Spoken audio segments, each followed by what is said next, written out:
Good day, greetings everyone, and welcome to Joy Connections. My name is Farisai Joymo Zema. I hardly ever give people my full name, and in this series that I'm gonna be doing, this is the only video that I'm going to be announcing my full name before talking about what I want to talk about. Now, this topic that I'm going to be talking about from today onwards is kind of controversial in some places. It's scary. It's a scary topic with some people. But I think it's a needed topic on social media because a lot of us are now learning from social media rather than in schools, colleges, universities, or some training platforms. Now, here's a disclaimer. I'm not going to come with this topic from a professional perspective. No, I'm going to come here from a lived experience perspective. I'm going to share my experiences because I'm going through it myself. It's almost 3 months now since I got the news. Now, the topic is cancer and the recovery journey. Now, I got this diagnosis early March. Yeah, early March. So it's almost 3 months. But guys, when I was given the diagnosis, I only heard the first sentence when the doctor said, unfortunately, it is what we suspected.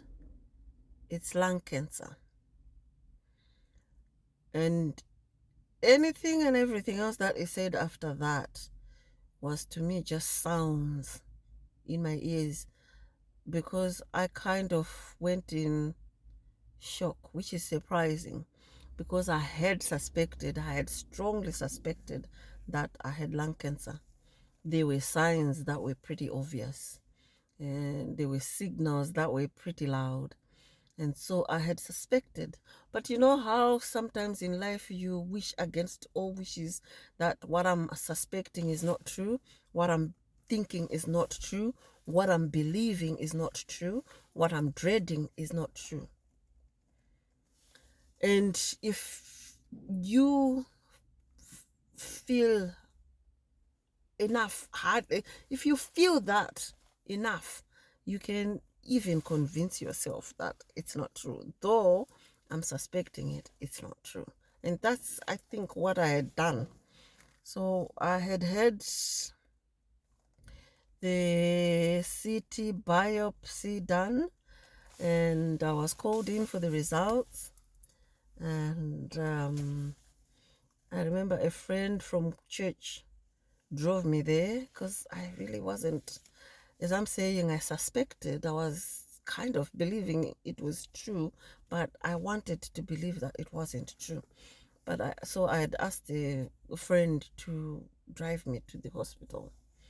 And we got there, we were sat down, and the doctor just went straight to the point. Unfortunately, it's not good news. It is what we suspected. It's lung cancer. And I know he went on to try and comfort me, try and reassure me that they were going to do everything they can to treat this and to remove it and all that, and that it wasn't in the stage where it would have been a cause for panic. And that's one of the things that I also kind of heard but did not want to believe because of the theories and the myths and the beliefs that I've heard along the way in my life about cancer. Where I come from, cancer diagnosis is viewed as a death sentence. If you're told you have cancer, nobody actually talks about what stage it is at. Just hearing that somebody has cancer, everybody thinks that's it. This person is a goner. And then the almost quickest question that comes to mind is, how long have I got? How long does this person have? Even when you're being told that this is early stage, just because you've been told you've got cancer, you start thinking the worst. You start looking at the end rather than the correction of the situation. And this is what was going on in my head while the doctor is explaining all these things. I can't repeat what he explained, because honestly, because I went into my own head and I retreated. Oops. My apologies for the interference. I'm not going to start this video because it's a very difficult video for me to do, but I'm gonna do it because my conscience are telling me that I need to talk about this.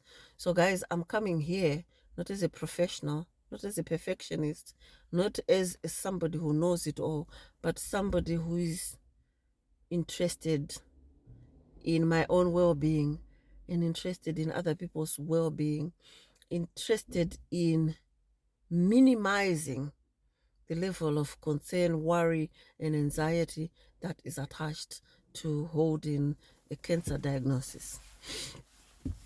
Also, disclaimer, there's different types of cancers, and cancer affects different parts of the body. The cancer that I've got is in the lungs, and it's not in both lungs, it's in the left lung. So yeah, I have lung cancer in the left lung, and it's in the early stage. Though how it's in the early stage is a wonder to me, because the symptoms have been there since 2020, early 2024, maybe even late 2023. And because I had had a diagnosis of long COVID, the necessary tests were not done because the symptoms were being associated with the long COVID diagnosis. And all I kept hearing was, there's nothing we can do. There isn't really a treatment for long COVID. We can only just maybe give you some medications or some exercises or, some coping mechanisms to cope with the symptoms. So I went through a whole year and a half, if not more, of taking one type of antibiotic after another, one type of cough medication after another, one type of chest infection treatments after another, until I moved to Wales. And that was actually a blessing in disguise, because when I moved to Wales and I registered with a new GP, there was need, you know how it is, they request your medical history from your previous GP or consultant, if you were under a consultant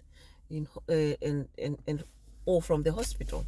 And so this is what needed to be done. But because things are so slow within the NHS these days, it took a long time, to the extent that my new GP then decided, we're just going to do all the tests we can think of. And this is when they discovered that my left lung was quite enlarged, and that was a cause for concern. Initially for me, I went into denial. I didn't even want to hear. I didn't want to know. And so I kind of started avoiding even pursuing the situation, until I became really unwell in February and ended up in hospital. And then they ended up doing the CT biopsy, which then came with the results. Watch more videos about this